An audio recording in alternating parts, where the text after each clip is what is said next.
This is the real American nightmare Kim Kardashian would rather keep hidden. Imagine this: you've built the perfect life, only to have your ex-husband step out with someone who looks like your replica, someone linked to your longtime crush, turning it into a very public embarrassment. And after years of speculation that you've been leaking details from inside your own brand, you discover the billionaire you thought would open doors for youth, one you viewed as a mentor, pulls a cold switch. Instead of backing you, he hands the chance straight to your younger, trendier rival. That's a blow. Somewhere right now, Kim is likely furious, and we need to break it all down. Word is, Kim's at her breaking point, even considering how she could sue Jeff Bezos himself. If that actually happened, it would be a rare moment the Kardashian PR team couldn't spin in her favor. Because if there's one man immune to their tactics, it's Jeff Bezos, Lauren Sanchez's husband. Reports suggest this is all connected to him backing out of a possible SKIMS investment and a stake in her private equity venture. But that's just part of the story. Some say the recent headlines about her flying to Mexico for stem cell treatments or hosting flashy SKIMS launches are nothing but distractions. Distractions from the reality that Jeff Bezos cut her off in a way no one saw coming. So let's rewind before we get into the bigger picture. Kim attended Jeff and Lauren's wedding, the event that drew a star-packed guest list. Sydney Sweeney stood out, with cameras fixating on her every move. Meanwhile, news broke that Pete Davidson was expecting a baby. Now, why should that unsettle Kim? After all, who's rushing to have a child with Pete Davidson? Even Pete doesn't seem all that eager. Harsh, but true. Still, while that was unfolding, Kim was spotted at the wedding, working extra hard to catch Tom Brady's eye. She pushed for his attention, almost trying to turn private dinner chemistry into a public connection. But Kim, that approach, isn't it? It's starting to come across as desperate. And here's where the real twist comes in.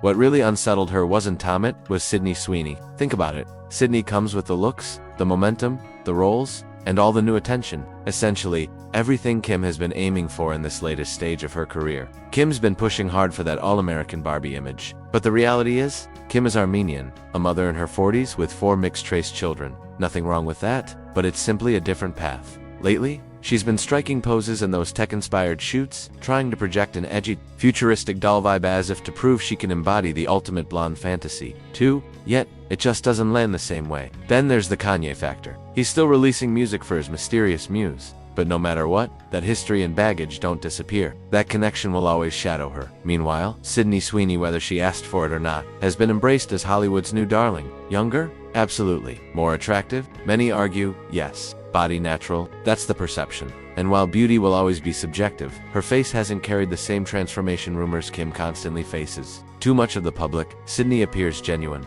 At nearly half Kim's age, the comparison alone cuts deep.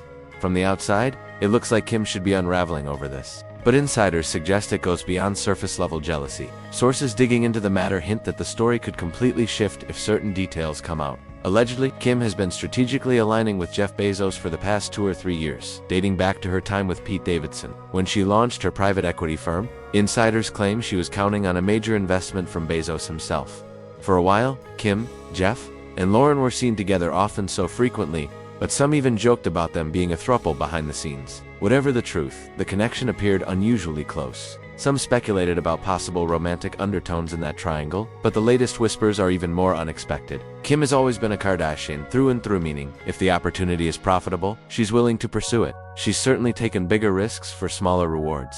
If Lauren had genuinely wanted Kim positioned beside Jeff, Kim would have stepped into that role, family ties or not. The woman has never hesitated to cut ties if it meant advancing her position. One thing about Kim is clear: she's always been fascinated with a polished, surgically enhanced image. Equally, she's drawn to wealth. That combination explains why this Bezos situation has sparked so much attention, and why it feels like more is going on than just a failed business move. Jeff and Kim were getting noticeably close. Close enough that he was asking detailed questions about Skims, her brand, and her next big plans. Around this period, sources say Kim was becoming frustrated with Emma Grede. Not because Emma lacked talent, she certainly doesn't, but because she expects recognition for her contributions. And truthfully, Emma is exceptional. She's the public face of Good American and a major force behind Skims' growth. But that spotlight, Kim believed, belonged to her alone. Reports suggest Kim grew resentful watching Emma receive accolades and business respect, particularly for shaping Skims into what it is. Anyone observing closely knows Kim didn't build that empire single-handedly. Emma's influence is everywhere. Still, Kim has never been eager to share credit quietly.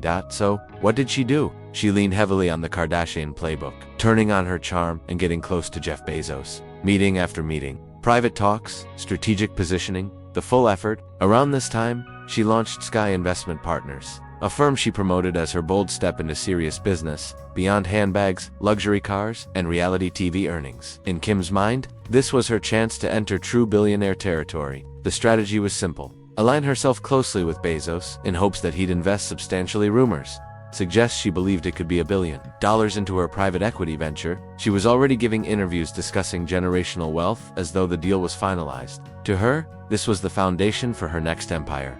But reality didn't match the fantasy. Remember when Kim was boasting to Kanye about suddenly securing big money? People questioned it, wondering what really changed. The only clear shift was her sudden insider access to Jeff Bezos' picture. The moment she was trying to convince herself she was untouchable. Her ex, she couldn't stand him. He had even interfered with her last genuine relationship use with Pete Davidson. And by all accounts, it seemed she had truly cared for Pete. Then your ex goes and marries someone who looks almost exactly like you. At the same time, the fashion world, the same community that once praised your style, suddenly starts criticizing your outfits. It may sound minor to some, but for Kim, whose identity is deeply tied to fashion, it was a serious hit. And just when everything seemed chaotic, a billionaire unexpectedly turns his attention to you. Not just any billionaire, but Jeff Bezos.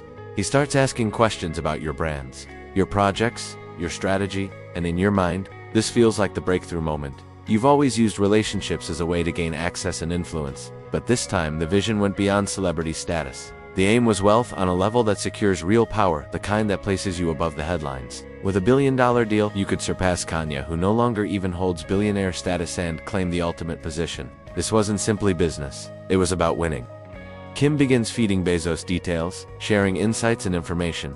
Convinced she's pulling off the ultimate Kardashian move, she already had her private equity firm in place. Imagining the numbers. In her calculation, $1 billion investment could easily multiply into 10, 20, even 30 billion over time. The math looked solid, and she felt untouchable. Her mindset was, mock my fashion if you want time securing generational wealth.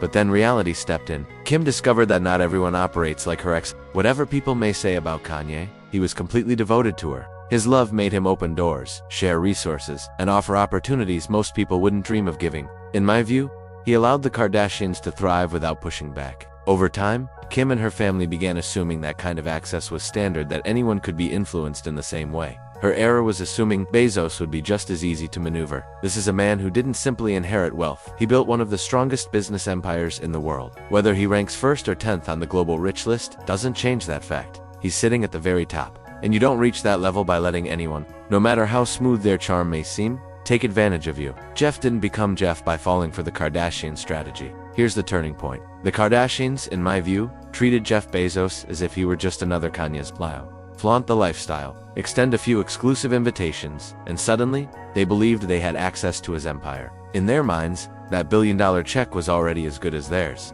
But Jeff didn't play along. Instead, he completely shifted the outcome. That massive investment Kim thought was secured went somewhere else entirely, to Sydney Sweeney. Yes, Sydney. The same actress Kim couldn't seem to avoid seeing in headlines or events. The same one people whispered about, often appearing around men Kim had her sights on. Whether Sydney was actually reaching out to anyone privately or not, one thing was clear. She had gained Jeff's attention in a serious way. And the sharper blow? Jeff didn't just spend time with Sydney. He gave her the $1 billion opportunity Kim believed was hers. All those business details Kim had shared about Skims, the strategies she hinted at, like removing certain partners, regaining total control, and possibly teaming up with Amazon, she imagined those steps as part of her ultimate wealth-building plan. Instead, Jeff handed that vision to Sydney. He invested $1 billion into her lingerie business, equipped her with Skims model, Amazon's worldwide reach, and the kind of resources capable of overwhelming a rival overnight. The aim, Skims competitor, backed by Bezos, strong enough to go directly against Kim's empire. That's when Kim faced the reality. You can't outplay a billionaire like that. But it didn't stop there. Around the same time, she realized Bezos wasn't funding her vision. Her position at Sky Capital Partners quietly shifted on their website, moving her from active leadership to simply being listed as founder. In other words, she was no longer steering the company, and her private equity ambitions had essentially collapsed. Her next notable move, investing her own money into a hot sauce brand? From expecting billion-dollar partnerships with Bezos to launching condiments, the contrast was stark. And truthfully, thinking she could outmaneuver someone as precise as Jeff the man once, accused of scheduling his driver's bathroom breaks, was a miscalculation she couldn't afford. That was a serious miscalculation. This is the real American horror story, the one Kim would probably prefer to keep hidden. In the end, she got a harsh reminder: not Everyone is Kanya, not everyone will hand over control. Ignore the warning signs and allow the game to play out on her terms. Now, maybe Jeff simply chose to walk away. Or maybe there's more we don't see. It's possible Kim didn't actually need the money since she's already a billionaire, but still, it seems clear she wanted that Bezos partnership badly. And losing it to Sydney Sweeney? That must have been tough to swallow. So, what's your take? Was Kim genuinely outmaneuvered, or was this just standard business?